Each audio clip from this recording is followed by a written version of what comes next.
Time left on the program for some concluding comments, and we've asked José Manuel Salazar to come back to the podium. In the introduction, José Manuel, while you're coming up,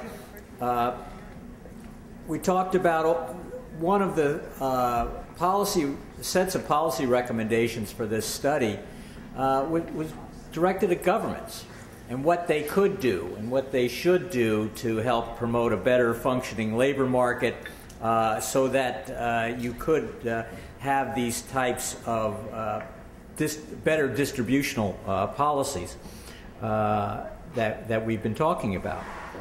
But the book was basically put together, as Marion said at the beginning, at a time when you thought that the results of the recession would be behind us and that we'd be moving forward into a period of more normal growth. And what we're really looking at over the near to medium term is a period when at least the most advanced industrial countries face growth constraints and face very tight fiscal policies. And going in the exact opposite direction in terms of the types of public programs and public investments that some of the papers have deemed useful and important for achieving a socially sustainable policy. Just curious, how do you deal with the results of this research in an economic environment that is not half as good as we thought it would be, nor is likely to be there anytime soon? Just a thought. Just a thought. Surprise question. Yeah. Well, I had actually some notes here, but I think in light of your question, it might be easier, and in light of time, to try to answer a little bit what you said. But I want to start by thanking very much all the authors. I think it's been excellent. It's a pity we could bring more of the contributors, but I think what you have had is much more than an appetizer, and that this would really is a good invitation for you to read all the chapters of the book, because I think they're quite complementary. I would like to say that in particular, I think it is extraordinarily important what Maggie and Danny contributed. I mean, this view about growth-reducing structural change is really extremely important. I think more research is needed on what is the impact of trade and trade liberalization, the sequencing and the pacing of it, and how that interacts with the domestic quality of infrastructure, investment in education and skills and other factors. Because I think this is in a way where the Doha round is stuck, where there's a lot of doubts about EPAs, in Africa and so on. I think there is a more sobering consideration of the role of trade. Of course, it is important to integrate to the world economy, but the integration doesn't happen automatically as a result of trade liberalization.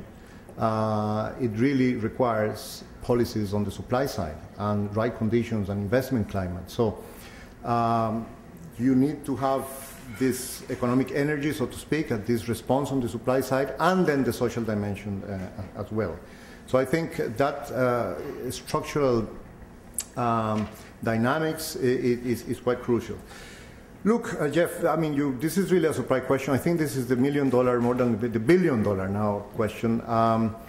We have been doing a lot of thinking, and there's a lot of discussion in the ILO about, what to do in this moment. I think you saw, for the case of the United States, the article by Michael Spence in the Foreign Affairs recently, arguing that the crisis really accelerated longer-term trends.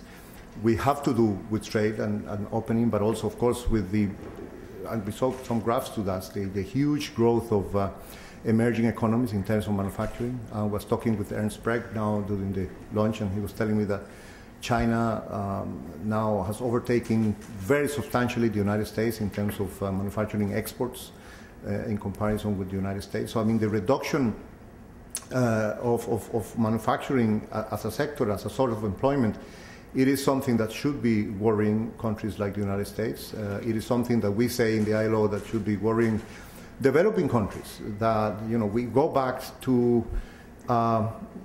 if you like, all development economics to say what is really the importance of the balance between different sectors. Is it indifferent to be competitive in services, in agriculture or manufacturing, or there is something to manufacturing, to certain types of activity in the kinds of virtuous circles, for productivity, for the capacity to pay high wages and so on. So I think this is a very important question.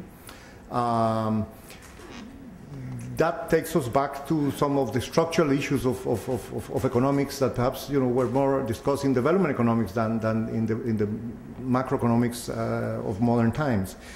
So that is one aspect, whether really this crisis has precipitated, along with the structural changes, and that the structural unemployment that we are now seeing, where long-term unemployment in a country like the United States is reaching European levels and 18 months on average for a large proportion of it and so on, are we ever going to go back to the levels of unemployment before? And what needs to be done? And this poses many important issues, not just for developing countries, for the United States, about how to promote exports, what about the investments in research and development, what about the sectorial investments.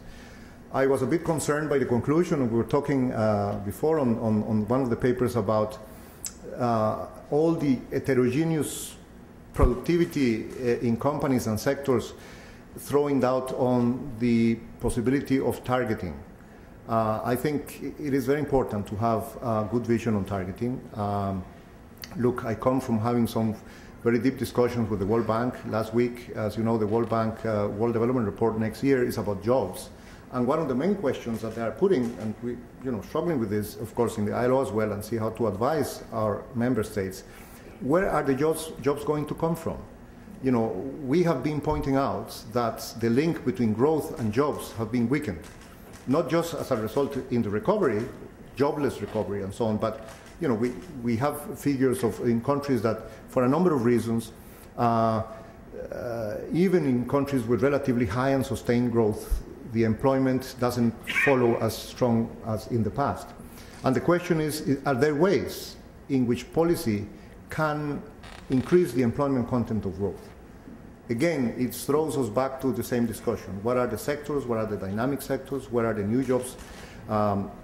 Where's the potential for dynamism? So, and ultimately for some targeting, because I don't think it's possible to continue with the old policies about just playing on the investment climate on average, and just, of course, it's very important to improve the averages in the economy in terms of investment climate or doing business or the general environment for companies, infrastructure, and so on.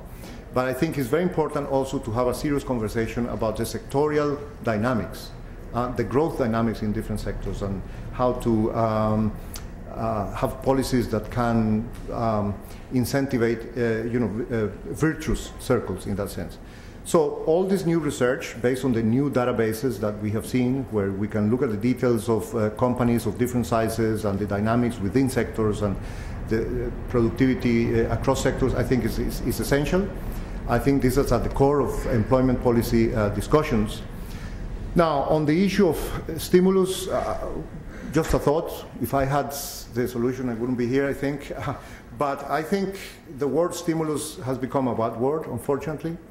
If you look at the way Mr. Obama presented the approach in his speech to Congress, it is really about investment in infrastructure. It is about gaps in productivity. It's about gaps in research and development, in different countries. So this is really a conversation about when and how and to what extent make the investments that an economy like the United States needs or other countries need. Now, that, by the way, that produces stimulus as well. But the fact is that there is a much needed package of investment. But of course, we know from many reports from the IMF and so on that, in our view, in the ILO, if I may say an institutional view, it is important. This is still back to a discussion which was very much there in the 30s about a deficiency of aggregate demand. And in many countries, we're up to you to see whether there's a deficiency of aggregate demand in the United States. There probably is. Consumption used to be 70% of GDP in the United States. And you know that consumers are not really spending here, partly because they are deleveraging, and you know, there is a balance sheet recession. I think Carmen Reinhardt and Ken Grovos have made a great contribution in pointing out how after banking crisis, you know, it's normally, I mean, it's normal, the new normal, a very unfortunate new normal, could be 7 years, 8 years, where, you know, it will be very difficult for companies and for households to get into debt again, because they're actually paying down the debt. But that creates a Keynesian situation in which the question is to what extent the government has the capacity to step in that transitory period. Of course, at the same time, work as a matter of extreme urgency in repairing the financial sector, in helping the mortgage and the housing market, et cetera, et cetera. So this is the macroeconomics that we need to discuss now. But I think in the discussion in the ILO, what, you know, many people are very frustrated is by when, if you just look at the issues of austerity and just obsessed by the size of the fiscal deficit and not see really the longer-term picture and the structural issues. It's very important to link the two and see what is, you know, each country has to find the right balance in that sense. And then the other aspect is that this is not an issue of national policy. The G20, we haven't talked about it, is extremely important. As you know, the ILO is participating. We had a representative from the French embassy here today, a very important job that France has done leading the G20. There are several working groups. We're very pleased now that there's now an intention, finally, and hopefully it goes ahead, of creating a working group on employment, because there are working groups on financial reform, working groups on the mutual assessment process with the IMF, etc., which are important, but precisely a working group on employment to discuss these kind of issues, to compare lessons. We are finalizing at the moment, I take this opportunity to tell you, a database that includes 85 countries, 60 from which we collected information, and the others, the World Bank did. This is jointly with the World Bank and financed with Swiss cooperation.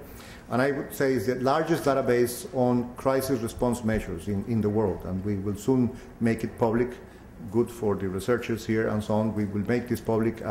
It has policy, information on policy from stimulus issues, the infrastructure investment, all the way, of course, to labor markets, hiring subsidies, work sharing, and many other issues is very broad, and also on social protection measures and safety nets and so on. So the point is that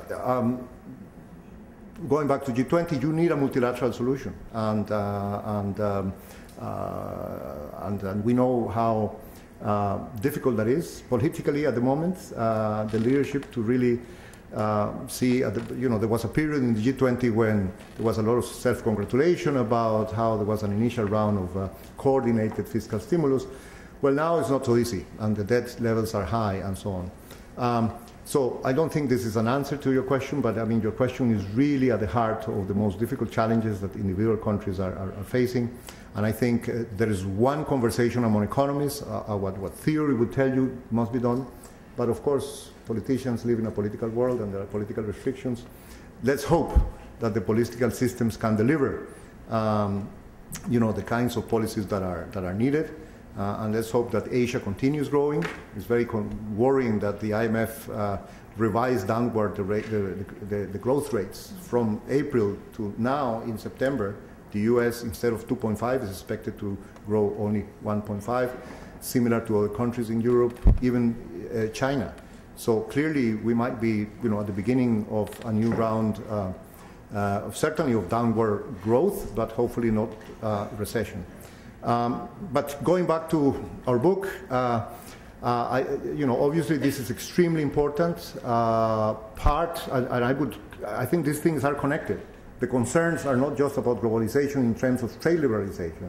The concern now is about this downward spiral, about, you know, the possibility of another recession.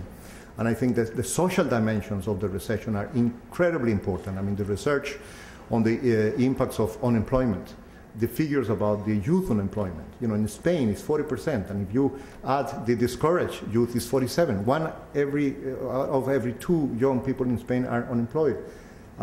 In the United States, it's very high, and so on. So There is a social time bomb there. We have seen it, what happens in some countries under that circumstance. So it is really a major, massive situation of unemployment and a massive social challenge. And so we hope, and we're making our best to, contribute. I think the academic community has a very important role to play in this. But if we see figures associating uncertainty and volatility and insecurity of workers related to trade, well, imagine how this is now related to the threat of recession. So very important to continue producing these kind of books and to have this kind of dialogue. And I want to finish by thanking once again Fred, Jeff, all the authors, Marion and Mark, and all of you for being here. Thank you very much.